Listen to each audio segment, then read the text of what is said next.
I'm going to share my screen here, and I'm coming live to you from the Jacksonville, Florida area. I actually live in a town called Ponte Vedra Beach, Florida, which is not far from St. Augustine. So hopefully you can see my screen, you can hear me okay. And I'm just going to share a little bit of the background for which I'm coming with the idea today. And I really appreciate the opportunity to share this with you and then just kind of pick the brain of the groups and entrepreneurs. So the premise is that I fully believe that we have to harness innovation and creativity in order to thrive as individuals, as employees, and then as a team or an organization. I have a background in corporate America. I actually started my career at General Mills and then have been a part of several startups, including the business that I have started, which is called Frasca and Company Eatery. I carried on the legacy of my family. I'm a third generation to serve my family's food. So just give you a snapshot of my world. It's a crazy, really wonderful world. I've been an innovation keynote speaker for about 3 years. I do a lot of workshops, all on the topic of innovation. I have 5 children, and then I also own a restaurant. So again, this is just a little bit of a snapshot of my world. I am actually taking a lot of what I've learned from both corporate America and the startup world, mixing it together and adding this kind of focus on creativity, on how we can harness creativity to thrive and, in times like now, survive. So I want to share a little bit about that background with you and then ask a couple questions. All right, so I believe that we are living in an age of creativity. I really think that the case for creativity has never been more apparent. But to back that up, I want to give you a couple of data points. So the first one here is that McKinsey ran a study. They took a look across the world, and their belief is that by the year 2030, over 800 million jobs will be lost due to automation in the global in the world. So that translates to over 70 million people that will lose their jobs here in the US. Again, this was, kind of prior to COVID. I think it will be amplified and maybe even happen quicker post-COVID. The second stat for you is that creativity is actually the number 3 skill that the World Economic Forum says is important. So every couple of years, I'll show you, they do a study. In 2015, they said that creativity was number 10 on the list. Now in 2020, they believe it to be number 3. And if you look at this list, complex problem solving, critical thinking, and creativity, in my belief, are just derivatives of each other, right? This is the type of inventive thinking, complex problem solving that we need to have, and the pivot learn, the test and learn type mentality. So again, really rising to the top. Number 3 on the list of stats that I think is important is actually from LinkedIn. LinkedIn has job postings, and creativity is the number 1 most requested job requirement from the last 2 years across 20 million job posts. Pretty impressive.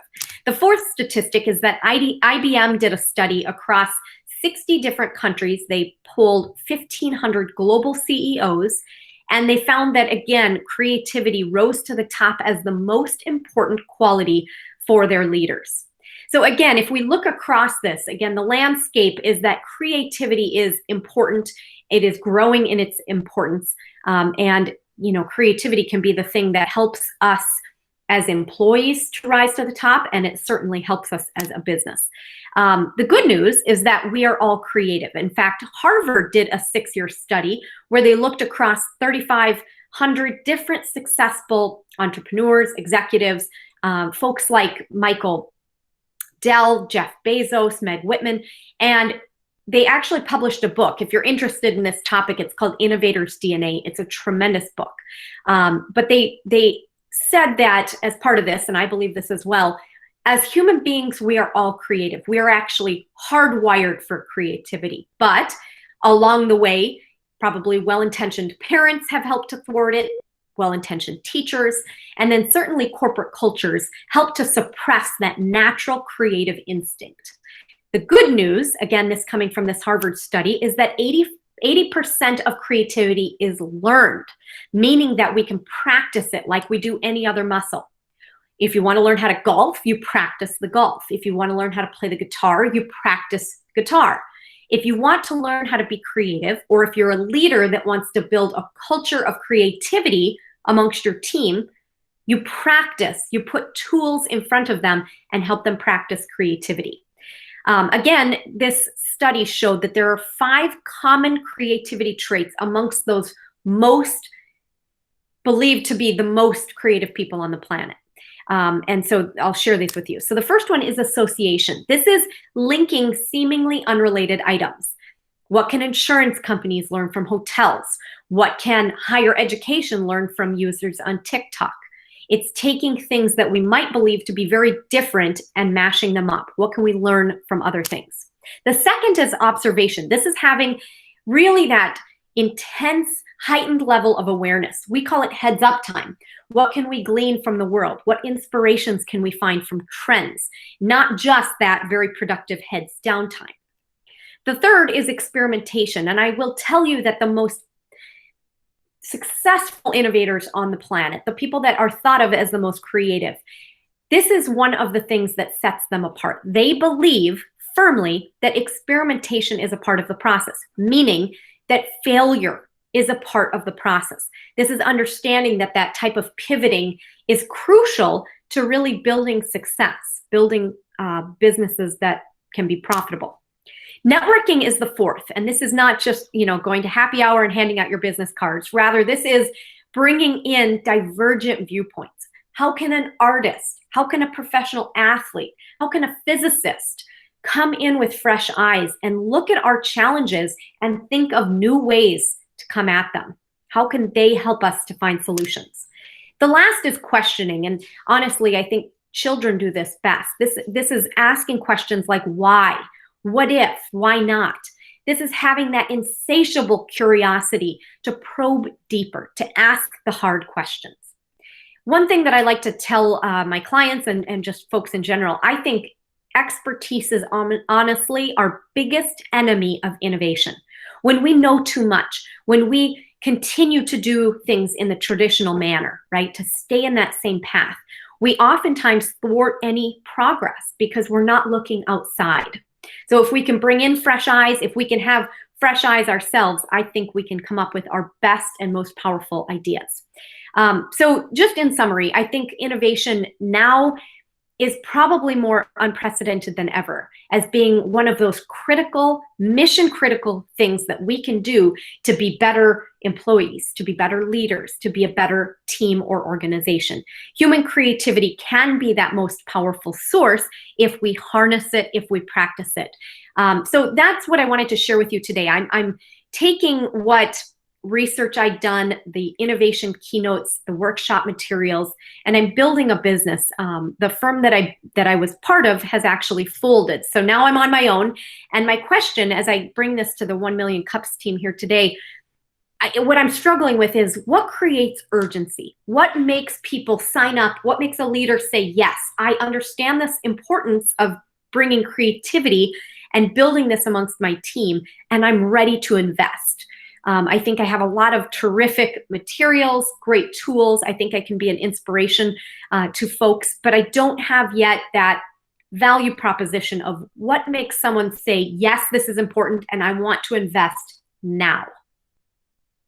So with that, maybe I could just kind of open it up to the group and see, let's see, we've got some notes. Seems like confidence and creativity go hand in hand. So that's really a great point. One of the people that I love to kind of glean insight from is Brene Brown. I think the leaders and the individuals that I know that have the most comfort with vulnerability are often able to ask those questions. They have the humility to say, well, I'm probably not doing everything right. What can I do better? And I do believe that self-confidence, I do believe that that type of self-assurance can help people ask the right questions. So I agree, that's a great question. How do you encourage the creativity and speaking up in a professional setting? So one thing that, I'm a Midwesterner, I have, kind of humble beginnings, and I truly believe that I have a lot of humility myself to say, I mean, I certainly don't do everything right. I certainly know my strengths and weaknesses. And so I try to bring that out in my teams, in the audiences that I'm working with. If I'm in a workshop, I really try to build that comfort level with asking those questions, with coming up with things that may, throw a little bit of vulnerability to an individual or to that group. So I think, I can read a room and understand those that may not be as comfortable, and maybe it's in a smaller group setting that they need to work. There's some that just have a natural, comfort level with it, so they're able to do it a little bit more overtly. But I do like to encourage creativity. So I have different tools that I'll use depending on the group.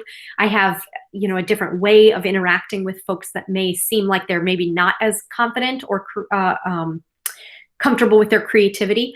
And then when I do consulting, oftentimes I'm able to spot very early on if a culture has fear of failure built in, if the leadership is saying one thing but doing another, and I'm able to kind of work in some cues, or sometimes it's a little bit more overt again to a leader to say, listen, you're not living up to what you're hoping to live up to. You want to build comfort for people to challenge the status quo, but you're not demonstrating that with your rewards, rituals, and even your corporate culture. So the name of the book that I recommended is called Innovator's DNA. There's a lot of tremendous examples of books out there, but that one I have found to be very helpful in setting the stage for why we can believe in our souls that we can all be creative. I think it does a tremendous job of kind of building that confidence that, you may think that the creative people are in the marketing department, they're in the R&D department. A lot of people that I work with, sadly, just sincerely don't believe themselves to be creative. And I believe that they can be creative. I find that a lot of people will say like, oh, no, I'm an analytical person. I'm really comfortable in spreadsheets. I'm really comfortable with the finances and all the accounting, but I'm not creative. And what I'm hopeful to bring to their attention is that you can be creative in any facet. You could be creative with the spreadsheets you're building, and to help them walk through building those skills to be creative, even with the tools that they work in day to day. So Innovator's DNA. Okay, so do you help executive members to learn how to be open to their teams, or to learn how to be open to their team's creativity freedom? I think, Amy, maybe I'm hopeful that I'm getting your question. I do find a disconnect between what executives think is important, because I would tell you most executives will say, yes, innovation is extremely important. We have to foster these types of skills, but they don't realize that they're thwarting it by inadvertently punishing people that have failures, that have teams that come up with a product launch and it fails, or they bring a team member on board and it doesn't work out like they'd hoped, or they lose a customer. Every single instance that we have a failure is actually a learning lesson.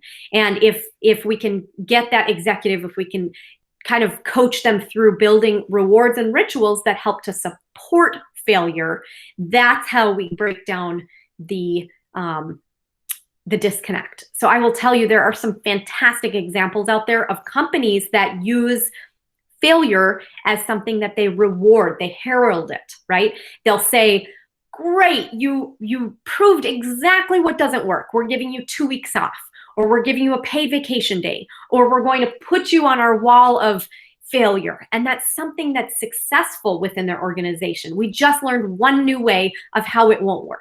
And they actually talk about it in a different manner. So I think, again, when I find that a culture doesn't practice what they preach, they say things like innovation is important, but they haven't given their teams the culture to support it or the tools, I try to help them work through that.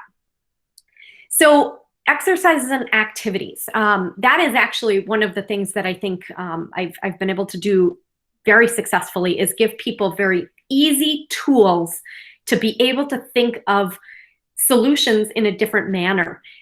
So what I try to do in my workshops especially is teach people about everyday examples of how creativity works. I don't use examples of Tesla. I don't use examples of Microsoft or Amazon, because I find that people really don't feel themselves to those examples are not approachable to them. So I try to use examples of real world, everyday people that have done little changes that have made a big difference. So first of all, setting it up so that they're open to the fact that this might be more accessible to them than they thought. Then I will teach a tool that helps to bring that to life. The tools are very easy, like I mentioned, and I walk them through the tools in my workshops so they can practice the tools using, I call it other people's problems. So we might practice it on something that's very different from their business. The people in my workshops, I'm trying to get them to understand how to use the tool, but to not constrain themselves with their current business of, what does my budget look like? What are my resources? What will legal say? I'm trying to get them, again, in that teach a man to fish philosophy. How can they use these tools, understand it intimately, and then they can apply it from that day forward?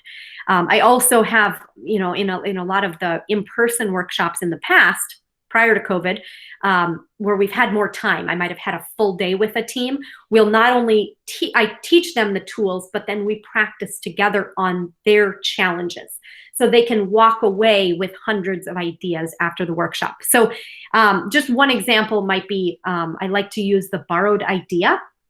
So the borrowed idea takes influence and inspiration from other business models. We'll look at what makes, a business in Japan successful, or we'll look at a startup out of Charlotte. What has made them successful, and what can we take and apply back to fit the needs of their challenge? So, I have hundreds of different tools that I've used. They're, again, pretty, I would say, simple, and then we just use them and apply them. Sounds like small to medium companies should find ways that fit their stage instead of comparing to the giants with endless pockets. Yeah, I would say, do you help tailor the incentives that can be used by size? So I actually have a terrific example that I've talked about with one of my 1 million cups. I had a team that asked, what have I done? So I prepare this. I don't know if I have enough time to go into it, but I'll just show you an example here. Let's see. Let me share my screen again. So the example, so I mentioned that I own a business and it's a restaurant. Here's what the outside looks like. So we were super, just kind of this family-friendly community type spot. So the story that I've been sharing is just how I had to take the tools of innovation and apply them to my own business during COVID, because of course we had this lively scene, live music, families all over the patio, just this tremendous business. It's been open for about 5 years. I've been very proud of the way that we've served our community and the way that the community has used us as a place that they come and enjoy a great meal, enjoy other people's companies. The problem was, during COVID, we got shut down. I mean, we literally could not serve any longer. Our revenue had the potential to be completely shut off. So I had to take a look. I used a couple of these innovation tools. I talked to my best friend, Lori. So she's a Jacksonville firefighter. And it was very apparent to me that people still needed food. And one of the things that we serve, of course, is pizza and kind of comfort food. So we built a program during COVID called the Adopt a Hero program, where people could donate money that we then turned into food. 100% of it we turned into food, and we went out and helped our local firefighters, our local sheriff's offices, and then the hospitals. So we were able to bring food to different establishments that were desperate for the comfort, the warm food of our restaurant. And we actually got trained by the health inspector so that we had a certificate on our door that we could bring food safely to all these people, because of course we want to make sure they're safe and secure, and then they could trust the food that we were bringing. We brought in over $20,000 in the first couple of weeks, which obviously we were also able to use not only to serve the food, but to get our staff in a secure position where we didn't have to close our doors. So we were able to, again, kind of use the tools that I take to audiences all over, corporate audiences, use it for our business to actually survive. So I think when you ask the question, do small and medium-sized businesses need to have different tools? I don't think they need different tools. I just think they use them differently. I think a massive organization, I teach automotive manufacturers. I have clients like Honda. I've had clients like Magna that use the same tools that I used on my one location restaurant. So I do believe that it can be applicable, but of course it just comes to life a little differently as these tools are applied. So I hope that answered your question. So I'll take a breath for a minute. I think, I'm really grateful for any thoughts again on how can I bring this to life as an operator that has to work remotely, has to work now in a very different capacity. I don't have a firm behind me any longer. This is just me. And so I think, again, my question is just to the urgency. How do I monetize this? How do I build this into a business that is sustainable?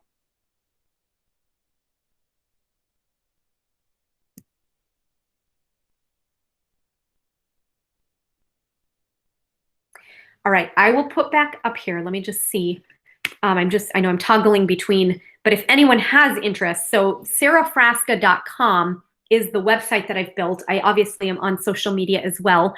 And I, welcome any questions, any ideas as to, continuing on this path. And then, if you have any clients, if you have anyone that you feel like would be interested in building creativity as a muscle in their organization, in helping to, build innovation as a part of their culture in order to continue to thrive. So I'll throw that out there. I'll also put my contact information perhaps in the chat window.